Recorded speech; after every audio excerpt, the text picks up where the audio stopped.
अस्सलामुअलैकुम friends, welcome to Attari graphics official.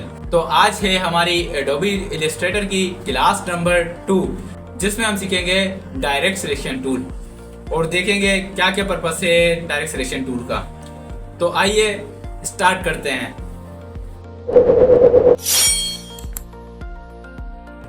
तो सबसे पहले मैं आपको बताते चलूं कि डायरेक्ट सिलेक्शन अक्सर एंकर पॉइंट्स को मतलब कि इधर से उधर सेटल करने में भी काम आता है, और डायरेक्ट सिलेक्शन से हम बहुत सारी ऐसी चीज़ें कर सकते हैं जिससे मतलब इंटरेस्टिंग चीज़ें भी बन सकती है। और डायरेक्ट सिलेक्शन से हम आज इंशाल्लाह कुछ ना कुछ बनाएंगे भी। और मैं आपको बताता चलूँ, डायरेक्ट सिलेक्शन का जो मेन पर्पस है वो यूज मेन होता है एंकर पॉइंट के लिए। मतलब कि एक लाइन कहलाती है पाथ, और लाइन का जहाँ पे एंड होता है वो कहलाते हैं एंकर पॉइंट्स। तो एंकर पॉइंट्स को इधर से उधर करने के डायरेक्ट सिलेक्शन टूल ही काम आता है। तो आइए अपनी इस क्लास को स्टार्ट करते हैं। तो सबसे पहले हम अपना एडोबी इलस्ट्रेटर ऑन कर लेते हैं।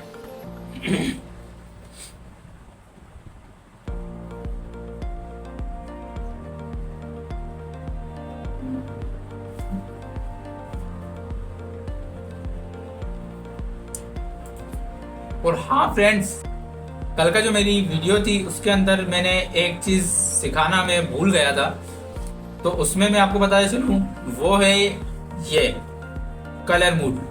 तो आपको अगर कलर मूड का जानना है तो मैं आपको सिंपल सी बात ये है कि अगर आप कलर मूड रखते हैं, ऐसे समझ लिए कि कलर मूड अगर आप RGB रख रहे हैं तो वो आपके कंप्यूटर पे, लैपटॉप पे, मोबाइल पे, मतलब कि डिस्प्ले वाली चीज़ों पर काम आएगा। अगर आप CMYK रखते हैं तो वो आपके प्रिंट के काम आएगा। आसान सा पर्पस है, ज़्यादा कोई मुश्किल नहीं है। तो ये काम है कलर मूड का। चलिए आइए अपनी फाइल में चल लेते हैं और डायरेक्ट सिलेक्शन टूल देख लेते हैं।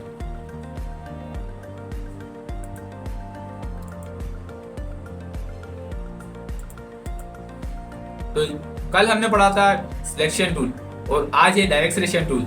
डायरेक्ट सिलेक्शन टूल की शॉर्टकट की है A और सिलेक्शन टूल की है V। अगर आप इनके पास अपना कर्सर लेके जाते हैं तो लिखा हुआ भी आ जाएगा। तो अब हम लेते हैं अपना डायरेक्ट सिलेक्शन टूल। अब डायरेक्ट सिलेक्शन टूल लेके यहाँ पे कुछ भी नहीं है तो इसका हमारा कोई काम नहीं है, मतलब कि किसी चीज़ का भी कोई काम नहीं है। हम लेते हैं अपनी एक बेसिक सी शेप। अब हम बनाते हैं इसके अंदर, ऐसे समझिए हम सर्किल ले लेते हैं, ओके, ओवल। अब इस ओवल को हम चेंज करते हैं। ये देखें, direct selection tool anchor points को पकड़ के कहीं से भी कहीं पर कर सकता है।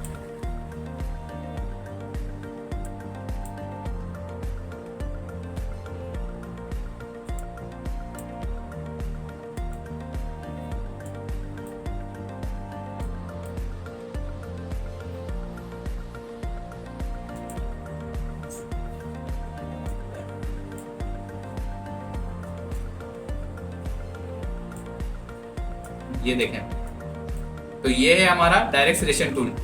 चलिए आइए अब इससे कुछ अच्छा बनाते हैं। अब हम लेते हैं ओवल शेप।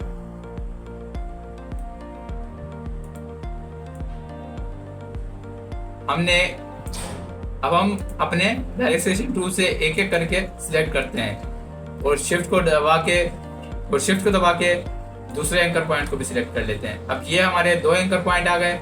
अब हमने इनको पकड़ के शिफ्ट दबा के नीचे ले जाना है। अगर शिफ्ट नहीं पकड़ते तो ये देखें, ये कहीं का कहीं से कहीं चला जाएगा और नक्शे बन जाएंगे।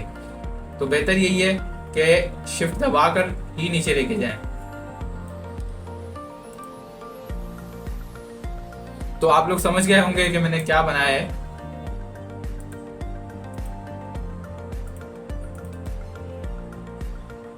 इसको हम कर देते हैं,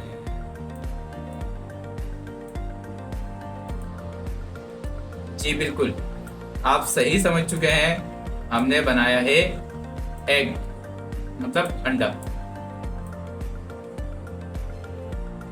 अब बारी आती है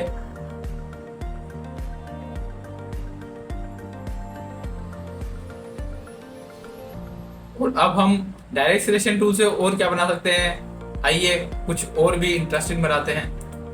वैसे मैं आपको बताता चलूँ, ये ज़्यादा मुश्किल है नहीं डायरेक्ट सिलेक्शन टूल। हाँ, बट हम जब पेन टूल पे आते हैं, मतलब कि अगली क्लास इंशाल्लाह हमारी पेन टूल की होगी, उस पर आते हैं तो वो अच्छा खासा इंटरेस्टिंग है और मज़ा आने वाला है उसके अंदर आपको। तो आइए मैं आपको यही थोड़ी बहुत चीज़ें सिखाता चलूँ। तो अब हमने लिया है स्क्वायर, अब हमने लिया है स्क्वायर शेप। अब इसका क्या बन सकता है, आइए देखते हैं।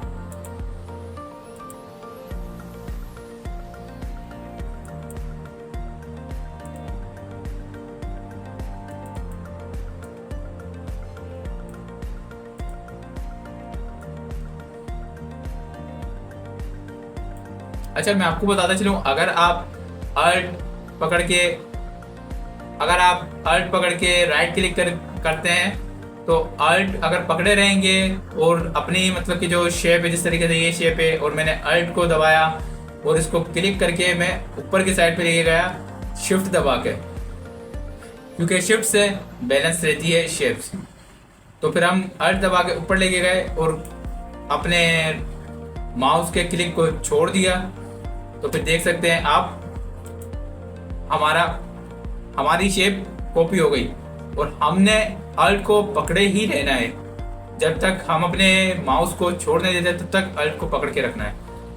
तो अब हम 3 शेप्स तो ला चुके हैं, और अब इसका क्या बन सकता है थोड़ा ट्राई करते हैं।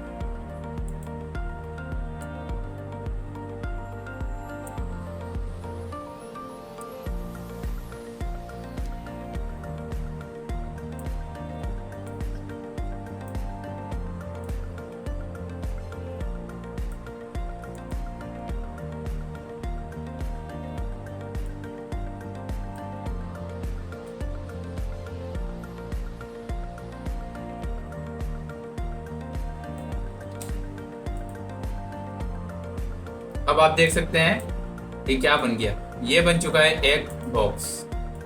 अब हम इसको, और अगर ये जैसे शेप मिल गई है ना, अगर हम इसको हटाते हैं तो ये अलग अलग हो जाएगी। और अगर हमें इसको वापस अपनी जगह पे लाना है तो कंट्रोल Z दबाएंगे, तो ये देखिए ये वापस, मतलब कि कंट्रोल Z से बैक होता है। तो एक और बार दबाते हैं कंट्रोल Z, एक और बार दबाते हैं कंट्रोल Z, देखें हमारी शेप वहीं की वहीं आ गई। और अगर हमने इनको ग्रुप करना है, हमारी शॉर्टकट की तो यही है कंट्रोल G। अब ये हो चुके हैं ग्रुप। बट अगर मैं इसको डायरेक्ट सिलेक्शन टूल से निकालता हूँ और डायरेक्ट सिलेक्शन टूल से मूव करता हूँ, तो ये फिर भी अनग्रुप ही रहेंगे, ग्रुप नहीं होंगे। और सिलेक्शन टूल से अगर मैं इनको कहीं पे भी लेके जाऊंगा, तो ये देखें इनको जहां पर भी ले आऊंगा ये वहीं चले जाएंगे। अब इनको करते हैं हम थोड़ा सा, इसको करते हैं हम थोड़ा सा छोटा। तो देखा आपने डायरेक्ट सिलेक्शन टूल कितना आसान है। बट इतना ही नहीं, अभी सब्र करें, इसको ही हम अल्ट पकड़ के इसकी कॉपी बना लेते हैं। अब इसको हम करते हैं थोड़ा, इसके साथ थोड़ा खेलेंगे हम गेम वो वाला नहीं, इसके साथ मतलब कि कुछ अपनी क्रिएटिविटी दिखाते हैं और इसको पूरा बॉक्स बनाएंगे हम। अब सिलेक्शन टूल लेके हल्का सा इसको थोड़ा सा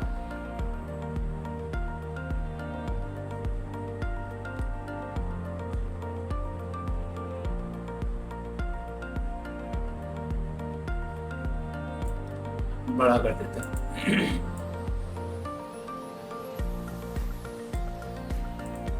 लीजिए हमारा बॉक्स तैयार है। तो देखा आपने कितना आसान है इनमें टूल्स के साथ खेलना। तो अभी तक के लिए बस इतना ही। इंशाल्लाह मिलते हैं आपसे नेक्स्ट वीडियो में। अगर आपको हमारी ये वीडियो पसंद आई हो तो हमारी इस वीडियो को लाइक ज़रूर कर दीजिएगा और हमारे चैनल को सब्सक्राइब भी ज़रूर कर दीजिएगा और बराबर में दिए हुए गए बेल आइकन को भी प्रेस कर दीजिएगा ताकि हमारी आने वाली न्यू क्लासेस की भी नोटिफिकेशन आप तक पहुंचती रहे। और हाँ, अगर इसमें से आपको कुछ समझ ना आया हो या फिर आपको इसको अच्छे तरीके से और सीखना चाहते हैं तो हमें कमेंट करके ज़रूर बता दीजिएगा और हमारे इस वीडियो को ज़्यादा से ज़्यादा शेयर भी कीजिएगा। अब तक के लिए बस इतना ही, मिलते हैं नेक्स्ट वीडियो में, तब तक के लिए अस्सलाम वालेकुम।